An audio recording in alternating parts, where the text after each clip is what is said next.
Class 11 chapter 5 यायावर साम्राज्य। हम लोगों ने इस चैप्टर में मंगोल साम्राज्य के कुछ बिंदुओं का अध्ययन किया था पिछली क्लास में। अब हम लोग चंगेज खान की मृत्यु के उपरांत मंगोल साम्राज्य की स्थिति के बारे में अध्ययन करेंगे।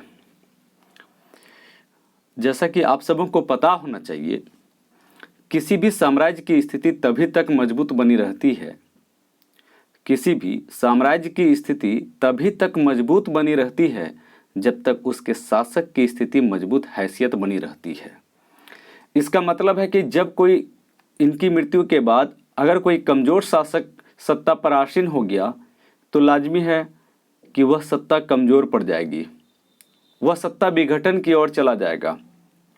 लेकिन अगर उनकी मृत्यु के बाद भी दूसरा कोई शक्तिशाली शासक आ जाए तो निश्चित रूप से वह शक्तिशाली शासक अपने साम्राज्य का विघटन के बजाय साम्राज्य का विस्तार और करेगा। अगर नहीं कर सका तो कम से कम इन शक्तिशाली साम्राज्य को बरकरार तो रख लेगा। इसी क्रम में हम देखते हैं कि मृत्यु के बाद हम मंगोल साम्राज्य को दो चरणों में विभाजित कर सकते हैं। पहला चरण है 1236 ईस्वी से लेकर 1242 ईस्वी तक का, और इस दौरान जो सफलता प्राप्त किया गया साम्राज्य के विस्तार का वह है रूस के स्टेपी क्षेत्र, बुल्गार, कीव, पोलैंड और हंगरी में इन सारे क्षेत्र को जीत करके मंगोल साम्राज्य में मिला लिया गया।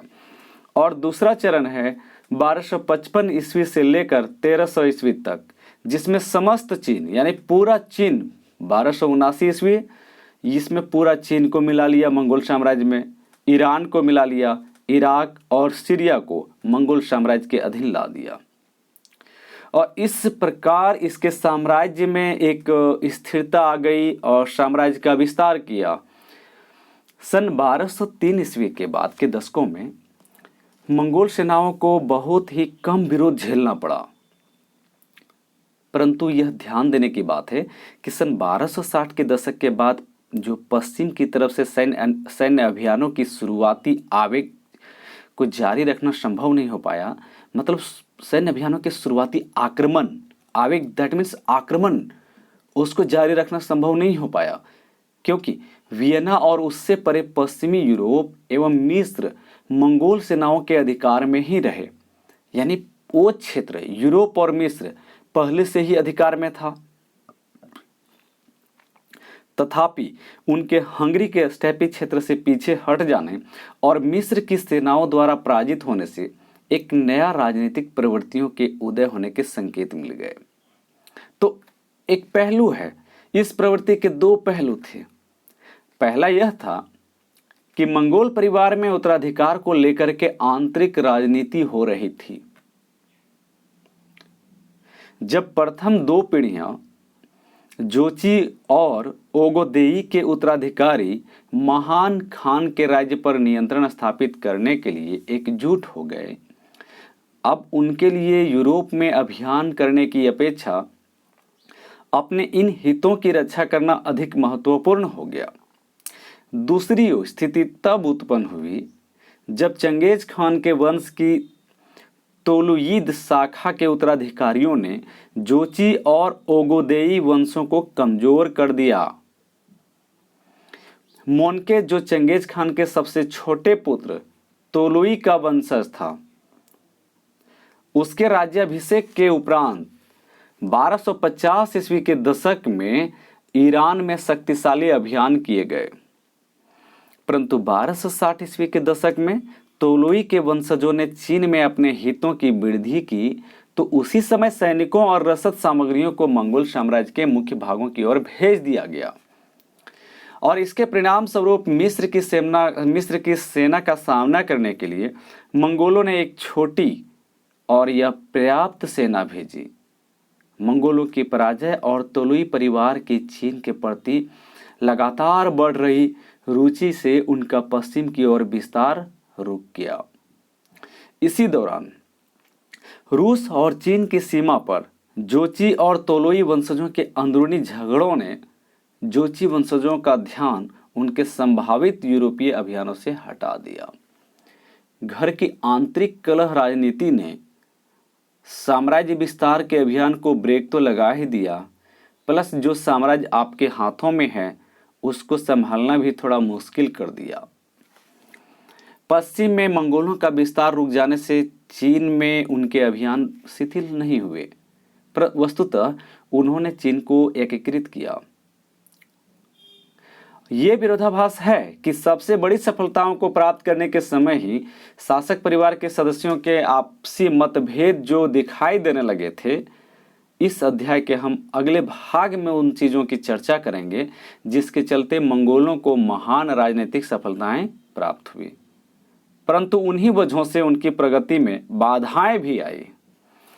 सामाजिक, राजनीतिक और सैनिक संगठन, तो किसी भी साम्राज्य के लिए ये बहुत ही महत्वपूर्ण अंग होता है, सामाजिक अंग, राजनीतिक अंग और सैनिक संगठन का। तो मंगोल और उनके अनेक यायावर समाजों में प्रत्येक तंदुरुस्त और वयस्क सदस्य हथियारबंद होते थे, और जब कभी आवश्यकता होती थी तो इन्हीं लोगों से सशस्त्र सेना, मतलब हथियारों के साथ सेना खड़ा कर ली जाती थी। और अनेक प्रकार के मंगोल जनजातियों के एकीकरण और उसके बाद भिन्न भिन्न लोगों के खिलाफ अभियानों से चंगेज खान की सेना ने नए सदस्य को शामिल किया। अब चंगेज खान अपने सेना में नए नए प्रयोग भी कर रहे थे और नए सदस्यों को शामिल भी कर रहे थे, यानी सेना को मजबूत और रणनीतिकार बनाए रखने के लिए वे हमेशा तत्पर रहते थे। इससे उनकी सेना, जो कि अपेक्षाकृत रूप से छोटी और यह विभेदित समूह थी, यानी कोई उसकी सेना को तोड़ नहीं सकता था, छोटा था, बहुत तेज था, धुरंधर था, रणनीतिकार में माहिर था, इस तरह से वह अपनी सेना को खड़ा किया था। उसकी सेना का हर एकक सैनिक चंगेज खान का काबिल था।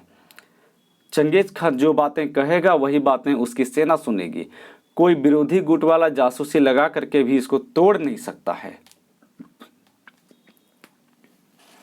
वह अविश्वसनीय रूप से एक विशाल और विषम जातीय संगठन में परिवर्तित हो गई। उन्होंने अपनी सेना में न केवल अपनी ही जाति को रखा, बल्कि और भी सारे जातियों के लोगों को भी सेना में शामिल कर लिया, और उन्होंने इनकी सत्ता को स्वेच्छा से स्वीकार भी कर लिया। किन्होंने? जिन विषम जातियों को चंगेज खान ने अपनी सेना में रखा था, और वो स्वीकार करने वाले में तुर्की मूल के उइघुर समुदाय के लोग भी शामिल थे। चीन में आज उइघुर समुदाय के लोग जो इस्लाम को मानते हैं, ये वही हैं। इन्होंने इस्लाम को एडॉप्ट कर लिया, ठीक है। कैराइटों जैसे पराजित लोग भी इसमें शामिल थे, और जिन्हें अपनी पुरानी शत्रुता के बावजूद भी महासंघ में शामिल कर लिया गया। चंगेज खान उन विभिन्न जनजातीय समूहों जो उसके महासंघ के सदस्य थे की पहचान को योजनाबद्ध रूप से मिटाने को लेकर दृढ़ संकल्प था। उसकी सेना स्टेपी क्षेत्रों की पुरानी दशमलव पद्धति के अनुसार गठित की गई। ध्यान रखेंगे और याद भी रखेंगे कि चंगेज खान ने अपनी सेना को किस आधार पर संगठित किया था, यानी गठित किया था, तो दशमलव पद्धति के अनुसार, जो 10, 100, 1000 और अनुमानित 10,000 सैनिकों की इकाई में विभाजित थी। पुरानी पद्धति में कुल, जिसे क्लॉन कहा गया, कबीले और सैनिक दशमलव इकाइयां एक साथ अस्तित्व में थी। चंगेज खान ने इस प्रथा को बिल्कुल ही समाप्त कर दिया। किसको? तो कुल को, कबीले को और सैनिक दशमलव की इकाइयां थी जो एक साथ था, इसको हटा दिया। क्यों हटाया? सोचने की बात है। कुल का मतलब है कि खानदानी सैनिक, कबीले का कि एक ही कबीला का सैनिक रहेगा, एक ही कबीला का रहेगा, खानदानी रहेगा, वो दूसरा कबीला का इसमें आएगा नहीं, दूसरी जातियां इसमें प्रवेश नहीं करेगा। उसने प्राचीन जनजातीय समूहों को विभाजित करके या अलग करके उनके सदस्यों को एक नया सैनिक इकाई में बांट दिया, और उस व्यक्ति को जो अपने अधिकारी से अनुमति लिए बिना बाहर जाने की चेष्टा करता था, उसे कठोर दंड दे दिया जाता था। सैनिकों की सबसे बड़ी इकाई लगभग 10,000 सैनिकों की तुलना में थी, और 10,000 सैनिक जिनके पास होता था उन्हें तुमन बोला जाता था। ये उपाधि थी सैनिकों के लिए। अगर किसी का नाम है और उसके आगे लगा दिया तुमन, तो वह बन गया 10,000 सैनिक टुकड़ी का नेतृत्व करता। इसी प्रकार हजरा हजार शब्द को इंडिकेट करता है, जिसमें अनेक कबीले और कुलों के लोग शामिल होते थे। चंगेज खान ने नए नए लोगों को अपनी सेना में भर्ती किया, जातीय परंपरा को हटा दिया, एक ही कबीले वाली परंपरा को हटा दिया, वंशानुगत प्रथा वाली को हटा दिया और सैनिक दशमलव वाली को हटा दिया। इस तरह अपने सैनिक को उन्होंने मजबूत स्थिति में ला खड़ा किया। कहता है कि नई सैनिक टुकड़ियों को, जो उसके 4 पुत्रों के अधीन थी और विशेष रूप से चयनित कप्तानों के अधीन में अंडर में कार्य करती थी, उसे नोयान कहा जाता था। इस नई व्यवस्था में उसके अनुयायियों का वह समूह भी शामिल था जिन्होंने बड़ी निष्ठा से कई वर्ष घोर प्रतिकूल अवस्था में भी चंगेज खान का साथ दिया था। चंगेज खान ने सार्वजनिक रूप से अनेक ऐसे व्यक्तियों को आंडा मीन्स होता है सगा भाई, कहकर सम्मानित किया था। आंडा मीन्स क्या होता है? सगा भाई। ऐसे अन्य और भी कई लोग हैं और कई और भी साथी हैं जो नीचे श्रेणी का है, जो नीचे निम्न वर्ग का है, लेकिन वह स्वतंत्र व्यक्ति था और इन सब को चंगेज खान ने अपने खास नौकर के पद पर रखा, अपने नौकर में जगह दिया, और नौकर का पद इन लोगों का अपने स्वामी के साथ गहरा संबंध दर्शाता था। तो चंगेज खान एक दूरदर्शी व्यक्ति था, और दूरदर्शी होने के बाद इन्होंने किस तरह से सेना को मजबूती बनाए रखने के लिए रणनीति चली, ये बखूबी आप देख ही रहे हैं। आज के संदर्भ में अगर हमारा समाज विघटन के कगार पर है, वह जातीय विघटन के कगार पर है, वह रेस के आधार पर है, वह कलर के आधार पर जो हो रहा है, वह सबसे बड़ी चीज़ है वर्ण के आधार पर जो हो रहा है, ये सर्वाधिक निंदनीय है, ये गलत है, ये होना नहीं चाहिए। इससे हमारे समाज में एकता स्थापित नहीं हो पाती है और कभी भी खुल करके इसमें कोई काम नहीं हो पाता है। जहां हमारे पास सकारात्मक परिणाम आने के बजाय हमेशा नकारात्मक परिणाम ही आते हैं। इस तरह से नए वर्गीकरण ने पूर्व से चले आ रहे सारे सरदारों के अधिकारों को सुरक्षित नहीं रखा। इतना ही नहीं किया, सरदारों के अधिकारों में भी इन्होंने कटौती कर डाला, जबकि नई तरह से जो उभरे अमीर वर्ग के लोग हों, उनकी प्रतिष्ठा मंगोलों के महानायक के साथ अपनी करीबी रिश्ते से प्राप्त हुआ। नए श्रेणी में चंगेज खान ने अपने नए विजित लोगों पर शासन करने का उत्तरदायित्व तो अपने 4 पुत्रों को सौंप दिया। इससे उलूस का गठन हुआ। इससे किसका गठन हुआ? उलूस का। उलूस शब्द का मूल अर्थ एक निश्चित भूभाग से नहीं था। चंगेज खान का जीवन काल अभी भी निरंतर विजय और साम्राज्य को अधिक से अधिक बढ़ाने की तरफ उनका सारा ध्यान था, और ये भी था कि उनके अनुसार जिसकी सीमाएं अत्यंत ही परिवर्तनशील थी, उसके सबसे ज्येष्ठ पुत्र यानी बड़ा बेटा जोची को रूसी स्टेपी प्रदेश प्राप्त हुआ। जरा आज मैप में आप देख लेना कि रूसी स्टेपी प्रदेश कहाँ है, और वहां पर उस वक्त चंगेज खान ने किस पुत्र को रखा था? तो जोची को रखा था।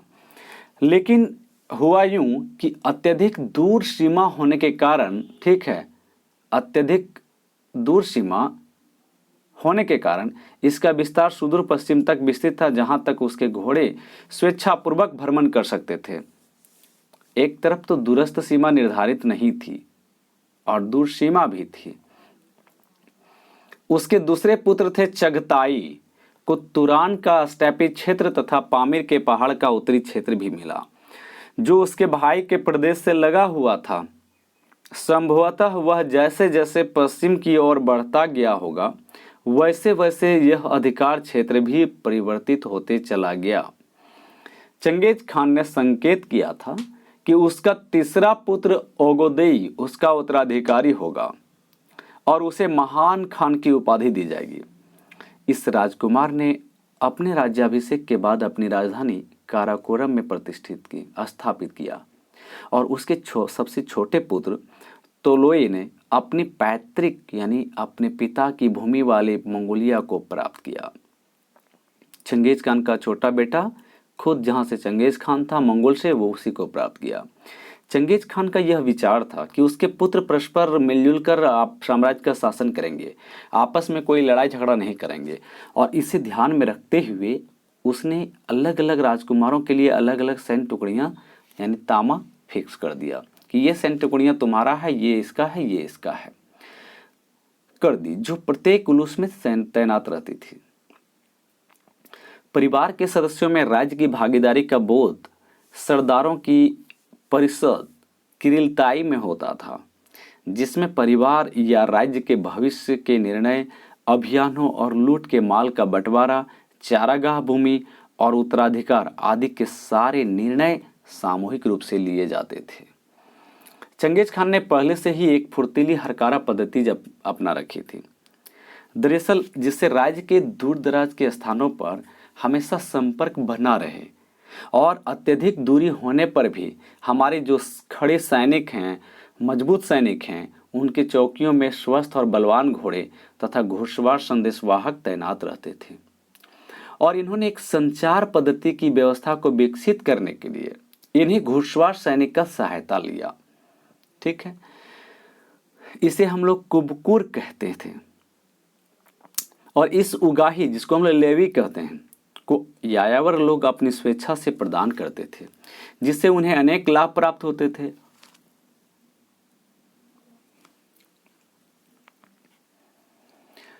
अनेक लाभ प्राप्त होते थे। लाभ क्या होता था?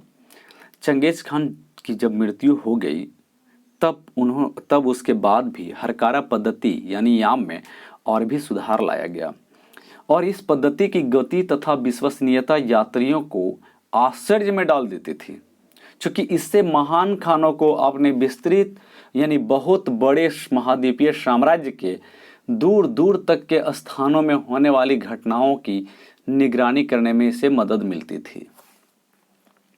हालांकि विजित लोगों को अपने नवीन यायावर शासकों से कोई लगाव नहीं था, लेकिन 13वीं शताब्दी के बाद में हुए अनेक युद्धों में अनेक नगर नष्ट कर दिए गए, कृषि भूमि को हानि हुई, व्यापार चौपट हो गया और जो दस्तकारी वस्तुओं का उत्पादन व्यवस्था था वह भी इतर उतर हो गया, यानी व्यस्त व्यस्त हो गया।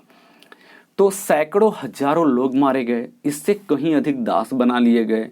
इसकी वास्तविक संख्या बिल्कुल ही आपको आश्चर्यजनक तथ्य में डाल देगा।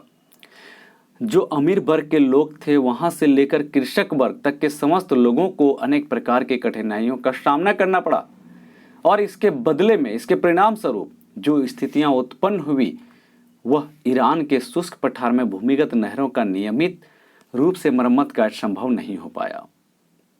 नहरों की मरम्मत न होने से मरुस्थल ऊसौर फैलने लगा, ठीक है, जिससे बहुत बड़ा एक इकोलॉजिकल सिस्टम का विनाश हो गया, जिससे खुरासान के कुछ हिस्से कभी नहीं उबर पाए।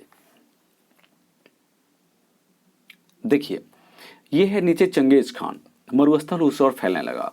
जरा हम लोग चंगेज खान का ट्री देख लें और ट्री वंशज का ट्री। चंगेज खान का जो बेटा हुआ ओगोदेई, चगताई, जोची और तुलुई, फिर इसी से देखिए कितना ट्री निकलता है, 4 ट्री का। जोची का बेटा हुआ बातू और उसी से निकला बर्क। जोची का बेटा हुआ बातू और एक और बेटा हुआ बर्क। चगताई चगताई का ट्री पता नहीं चल रहा है, बट ओगोदेई का बेटा हुआ गोमुख। तलोई का हुआ, इसमें शाखा बट गया, आरिक बोके हुआ और तुलुई का ही था हलाकू खान, ये चंगेज खान का पोता। कुबलय खान और अंतिम में हुआ मोनके, ये तुलुई का 4 बेटा हुआ। मैं आपको बता दूं कि यही चंगेज खान का पोता हलाकू खान वही था, याद रखेंगे कि ये वही इंसान था जिन्होंने इस्लाम धर्म के खलीफा को पूरे एशिया में ही नहीं यूरोप तक खोज खोज करके मार और काट डालता था। किस लिए? क्योंकि हलाकू खान जानता था कि हमारे समाज में विषमताओं का जड़ यही खलीफा है जो जहर भरता है। इसलिए वह खोज खोज करके सारे खलीफाओं को मार डालता था।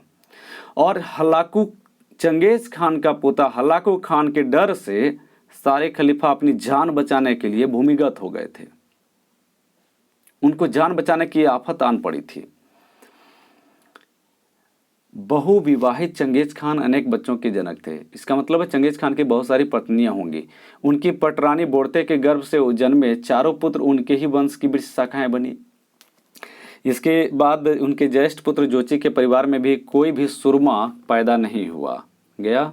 जोची के परिवार में कोई भी सुरमा पैदा नहीं हुआ। दैट मीन्स कोई भी ताकतवर या समृद्ध या रणनीतिकार पैदा नहीं हुआ। परंतु उस परिवार के पास अपार शक्ति थी। ठीक है।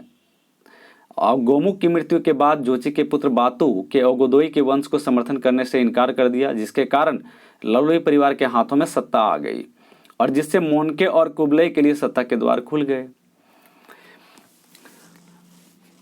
तलुई और बरके और आरिक बोके की कोई भी प्रतिमा उपलब्ध नहीं है। घिरनित नामी सुरवीरों खानों के अतिरिक्त अन्य सभी को उनके परंपरागत मुंडे हुए सिरों के साथ दिखाया गया है। जब सैन्य अभियानों में विराम आया तब यूरोप और चीन के भूभाग आपस में संबंध हो गए थे। मंगोल विजय के बाद उत्पन्न शांति से व्यापारिक संबंध मजबूत हुए।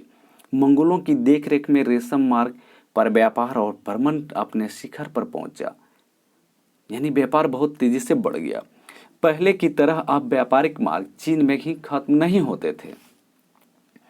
वे उत्तर की ओर मंगोलिया और नवीन साम्राज्य के केंद्र काराकोरम की ओर बढ़ गए। मंगोल शासन में सामंजस्य स्थापित करने के लिए संचार और यात्रियों के लिए सुलभ यात्रा आवश्यक थी। सुरक्षित यात्रा के लिए यात्रियों को पास दिया जाता था, जिसे फारसी में पैजा और मंगोल भाषा में जेरेज के नाम से जाना जाता है। इस सुविधा के लिए व्यापारी बाज नामक कर अदा करते थे, जिसका तात्पर्य यह था कि वे मंगोल शासक की सत्ता स्वीकार करते थे। 13वीं शताब्दी में मंगोल साम्राज्य में यायावरों और स्थानबद्ध समुदायों में विरोध लगातार कम होते गए। अब 1230 ईस्वी के दशक में जब मंगोलों ने उत्तरी चीन के चीन वंश के विरुद्ध युद्ध में सफलता प्राप्त किया तो मंगोल नेताओं के एक क्रुद्ध वर्ग ने दबाव डालकर यह विचार रखा कि समस्त कृषकों को मौत के घाट उतार दिया जाए। समस्त कृषकों को मौत के घाट उतार दिया जाए और उनकी कृषि भूमि को चारागाह में परिवर्तित कर दिया जाए। सोचिए कितना खूंखार डिसीजन ये लोग लेते थे, कितने खूंखार थे, कितने बर्बर थे ये मंगोल, कि आदमियों का कत्ल उसी प्रकार से करते थे जिस प्रकार से आज जानवरों का कत्ल होता है। लेकिन 1270 के दशक के आते आते सुंग वंश के पराजय के उपरांत दक्षिण चीन को मंगोल साम्राज्य में सम्मिलित कर लिया गया। ये वही सुंग वंश है जो सुंग वंश कभी हमारे यहाँ आया हुआ था। ठीक है, कभी हमारे यहाँ आया हुआ था। तब चंगेज खान का पोता कुबलई खान कृषकों और नगर के रक्षक के रूप में उभर गया।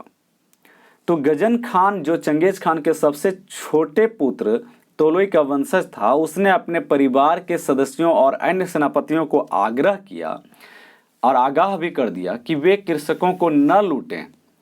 एक बार अपने भाषण के दौरान उसने कहा था कि ऐसा करने से राज्य में स्थायित्व और समृद्धि नहीं आएगा। उसके वक्तव्य की यानी उसके कथन की स्थानबद्ध ध्वनियां चंगेज खान को भी हैरानी में डाल दिया था। गजन खान का भाषण सुनिए क्या है। गजन खान पहला इलखानी शासक था जिसने धर्म परिवर्तन कर इस्लाम ग्रहण किया। उसने अपने मंगोल तुर्की यायावर सेनापतियों को निम्न भाषण दिया, जिसे संभवतः उसके ईरानी वजीर रशीदुद्दीन ने लिखा था और जिसे मंत्री के पत्रों में शामिल किया गया था। लिखता है, मैं फारस के कृषक वर्ग के पक्ष में नहीं हूं। यदि उन सबों को लूटने का कोई उद्देश्य है तो ऐसा करने के लिए मेरे से अधिक शक्तिशाली और कोई नहीं है। चलो हम सब मिलकर उन्हें लूटते हैं। लेकिन अगर आप निश्चित रूप से भविष्य में अपने भोजन के लिए अनाज और भोजन सामग्री को इकट्ठा करना चाहते हो तो मुझे आपके साथ कठोर होना पड़ेगा। आपको तर्क और बुद्धि से काम लेना और सिखाना पड़ेगा। यदि आप कृषकों का अपमान करेंगे, उनसे उनके बैल और अनाज के बीज छीन लेंगे और उनकी फसलों को कुचल डालेंगे तो आप भविष्य में क्या करेंगे? एक आज्ञाकारी कृषक और एक विद्रोही कृषक वर्ग में अंतर समझना आवश्यक है। सोचिए किस प्रकार का संवाद है। ये बहुत बर्बर रहे हैं मंगोल लोग। हमारे यहाँ भी मंगोलों का आक्रमण 1206 ईस्वी में हुआ है, ठीक है। और दिल्ली सल्तनत पीरियड में मंगोल का आक्रमण 2-3 बार हुआ है। चंगेज खान के शासनकाल से ही मंगोलों ने विजित राज्यों से नागरिक प्रशासकों के लिए अपने यहाँ भर्ती कर लिया था और कभी कभी एक स्थान से दूसरे स्थान पर ये भेज दिया करते थे। साथ ही चीनी सचिवों का ईरानी और ईरान सचिवों का ईरान में स्थानांतरित चीन में होता था।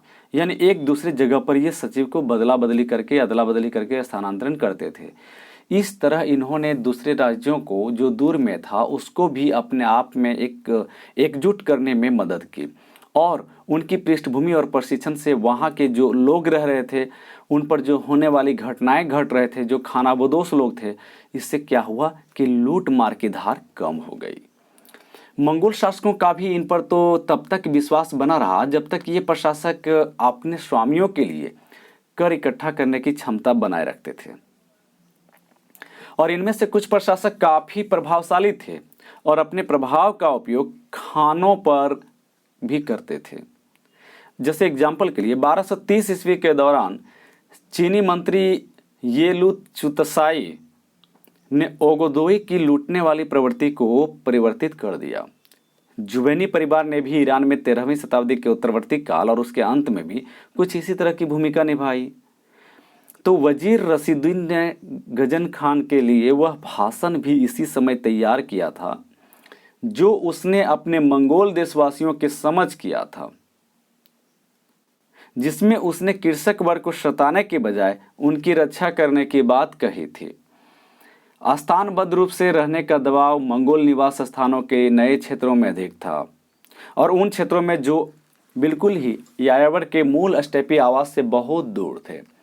धीरे धीरे 13वीं शताब्दी के मध्य तक भाइयों के बीच पिता द्वारा जो अर्जित किया गया धन था, इसको मिल बांट कर इस्तेमाल करने की बजाय व्यक्तिगत राजवंश बनाने की भावना ने स्थान ले लिया।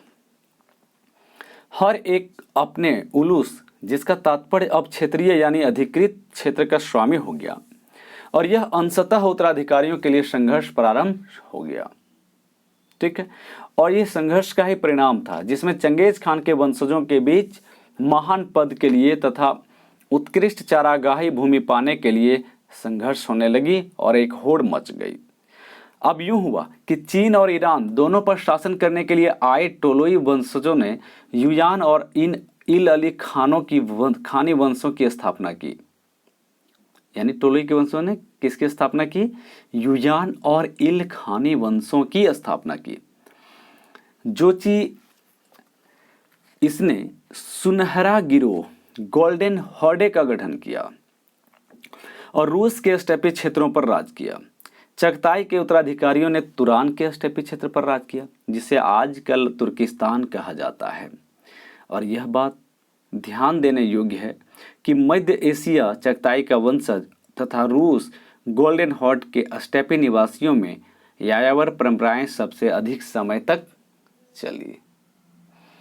चंगेज खान के वंशजों का धीरे धीरे अलग होकर पृथक पृथक समूहों में बढ़ जाने का तात्पर्य था कि उनका अपने पिछले परिवार से जुड़ी जो यादें थी और परंपराएं थी उसके सामंजस्य में बदलाव लाना था।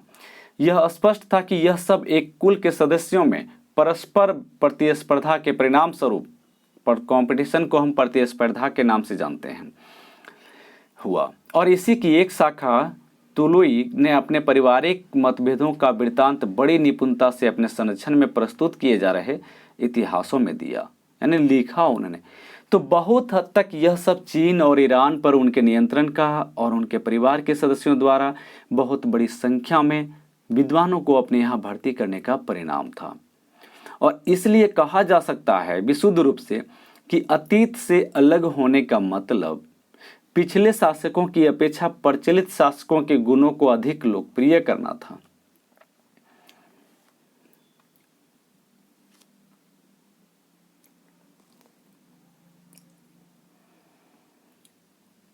तुलना की इस प्रक्रिया में स्वयं चंगेज खान को भी नहीं छोड़ा गया। इल खानी ईरान में 13वीं शताब्दी के आखिर में फारसी इतिहासकार जो था महान खानों द्वारा की गई रंजित हत्याओं का भी उन्होंने वर्णन किया है और उसकी संख्या को बहुत अधिक बढ़ा चढ़ाकर लिखा है। एक चश्मदीद गवाह के इस विवरण के विरोध में उन्होंने लिखा है कि बुखारा के किले की रक्षा के लिए 400 सैनिक तैनात थे। और एक इलखानी इतिहासकार में यह भी विवरण दिया गया है कि बुखारा के किले पर हुए आक्रमण में 30,000 सैनिक मारे गए। तो इस तरह की जो घटनाएं दिया जाने लगा है, जो कथन दिया जाने लगा है कि समय बदल गया है और पहले जैसा खून खराबा समाप्त हो चुका था। तो चंगेज खान के वंशजों को विरासत में जो कुछ भी मिला वह महत्वपूर्ण था, लेकिन उनके सामने एक और समस्या थी। अब उन्हें एक स्थानबद्ध समाज में अपनी धाक जमानी थी। अभी तक जो ये घूम घूम करके अपने शासन चला रहे थे और एक जगह पर इन्होंने अपनी ना तो किसी राजधानी को बनाया था, ना ही साम्राज्य को अस्थायित्व प्रदान किया था, तो अब इसको एक जगह टिके रहना था और इसके बदले हुए समय में वे वीरता की यह तस्वीर पेश नहीं कर सकते थे जैसी चंगेज खान ने पेश किया था। डेविड ऑयलन के शोध के बाद यास पर हाल ही में हुआ कार्य एक नियम और संहिता बनाया गया जिसे चंगेज खान ने 1206 ईस्वी के किरिलताई में लागू किए थे और उन जटिल नियमों का विस्तृत वर्णन करता है जो महान खान की स्मृति को बनाए रखने के लिए उसके उत्तराधिकारियों ने प्रयोग किया था। अपने प्रारंभिक स्वरूप में यास को यासाक लिखा जाता था जिसका अर्थ था विधि, आज्ञप्ति व आदेश। तो वास्तव में जो थोड़ा बहुत विवरण यासाक के बारे में हमें मिलता है या मिला है उसका संबंध प्रशासनिक विनियमों से है, जैसे आखेट, सैन्य और डाक प्रणाली का संगठन। 13वीं शताब्दी के मध्य तक किसी तरह से मंगोलों ने यास शब्द का प्रयोग ज़्यादा सामान्य रूप से करना शुरू कर दिया। इसका मतलब था कि चंगेज खान की विधि संहिता।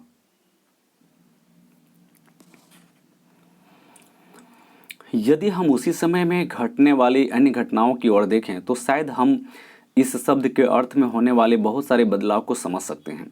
13वीं शताब्दी के मध्य तक मंगोल एक एकीकृत जनसमूह के रूप में उभर कर तो सामने आए और उन्होंने एक ऐसे विशाल साम्राज्य का निर्माण किया जिसे दुनिया में पहले नहीं देखा गया। उन्होंने अत्यंत जटिल शहरी समाजों पर भी शासन किया और जिनके अपने अपने इतिहास और संस्कृतियां और नियम थे। हालांकि मंगोलों का अपने साम्राज्य के क्षेत्रों पर राजनीतिक प्रभुत्व तो रहा, राजनीतिक ताकत तो कायम रहा, फिर भी संख्यात्मक रूप से वे अल्पसंख्यक ही थे और उनके लिए अपनी पहचान और विशेषता की रक्षा का एकमात्र उपाय उस पवित्र नियम के अधिकार के दावे के जरिए हो सकता था जो उन्हें अपने पूर्वजों से प्राप्त हुआ था। इस बात की पूरी संभावना है कि यास मंगोल जाति की ही प्रथागत परंपराओं का एक संकलन था, किंतु उसे चंगेज खान की विधि संहिता कहकर मंगोलों ने भी मूसा और सुलेमान की भांति अपने एक यादगार स्मृति के रूप में होने का दावा किया जिसकी प्रमाणिक संहिता प्रजा पर लागू की जा सकती थी।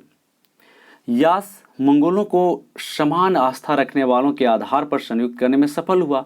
मतलब समझो एक तरह से इन्होंने अपने धर्म ग्रंथ को इन्होंने यास माना जिसके आधार पर नियम चलाने थे। वस्तुतः यह एक नियम और कानून की पुस्तक थी, ठीक है। हालांकि मंगोलों ने काफ़ी हद तक स्थानबद्ध जीवन प्रणाली में बहुत सारा चीज़ को अपना लिया था और उसमें एक आत्मविश्वास भर दिया, सशक्त विचारधारा भर दी। लिखा है कि 1221 ईस्वी में बुखारा पर विजय प्राप्त करने के बाद चंगेज खान ने वहां के अमीर मुसलमान निवासियों को उत्सव मैदान में एकत्रित कर उनकी भर्त्सना की और उसने उसको पापी कहा, आपने पिछले क्लास में पढ़ा था, और चेतावनी दी कि इन पापों के प्रायश्चित स्वरूप उनको अपना छिपा हुआ धन उसे देना पड़ेगा।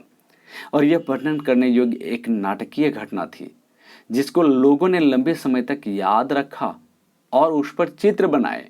16वीं शताब्दी के अंत में चंगेज खान के सबसे बड़े पुत्र जोची का एक दूर का वंशज अब्दुल्ला खान बुखारा के उसी उत्सव मैदान में हुआ। ये मैंने आपको पहले बतला दिया था। चंगेज खान और मंगोलों को विश्व इतिहास में स्थान। तो आज जब हम चंगेज खान को याद करते हैं तो हमारी कल्पना में एक ऐसी तस्वीर आती है जैसे कि एक विजेता नगरों को ध्वस्त करने वाला है और एक ऐसे व्यक्ति जो हजारों लोगों की मृत्यु का उत्तरदायी रहा है। 13वीं शताब्दी के चीन और ईरान और पूर्वी यूरोप के नगरवासी स्टेपी के इन गिरोहों को हमेशा भय और घृणा की दृष्टि से देखते थे, क्योंकि मंगोल मार काट के लिए फेमस था। वे आदमी को ऐसे काटते थे जैसे बकरे काटते हैं आज के डेट में। न बच्चों को मारने में इनकी दया आती थी, न बूढ़ों को, न ही किसी औरत को, न ही किसी पुरुष को। ये समान रूप से सबका कत्ल करते जाते थे। इतना ही नहीं, ये जहां जाते थे उन पूरी बस्तियों में कत्ल करके उस बस्तियों को वीरान कर डालते थे। आप फोटो में भी देखा होगा आपने कि किस तरह से इन्होंने कत्ल करने का, एक बच्चे को माथे की तरफ एक डंडा घुसा रखा है जो पूरे पेट तरफ से निकाल दिया है, और वह घुसा करके इस कदर निकाल दिया है और उसकी काट रहे हैं उसको, जस्ट लाइक ऐसे काट रहे हैं जैसे हम लोग जंगल में लकड़ी को काटते हैं। कितनी भयानक घटना है। ये एक कबीलियाई लड़ाई थी। साथ ही साथ मंगोलों को किसने, चंगेज खान ने संगठित किया, और जो लंबे समय से चली आ रही जो कबीले लोग आपस में लड़ते झगड़ते रहते थे, उन सारों को इकट्ठा कर चीनियों द्वारा शोषण से उन्होंने मुक्ति दिलवाई और उन्हें मजबूत किया, और एक शानदार, बिल्कुल ही एक ही महाद्वीप में नहीं, अलग अलग महाद्वीपों को मिला करके, ठीक है, साम्राज्य का निर्माण बनाया। इतना ही नहीं, इन्होंने बाजारों को भी और सशक्त किया, बाजारों को फिर से स्थापित किया और व्यापार के लिए रास्ता खुला छोड़ दिया, जिसमें आप पाएंगे कि वेनिस के यात्री जो हैं मार्को पोलो की तरह दूर के यात्री भी आने शुरू हुए। चंगेज खान के इन परस्पर विरोधी चरित्रों का कारण एकमात्र परिप्रेक्ष्य में उनकी भिन्नता नहीं, बल्कि ये विचार हमें यह सोचने पर मजबूर करता है कि किस तरह से एक प्रभावशाली दृष्टिकोण अन्य को पूरी तरह से मिटा देता है। जब हम स्थानबद्ध पराजित लोगों के बारे में सोचेंगे तो सोचने से परे कुछ और बातें निकल करके आती है।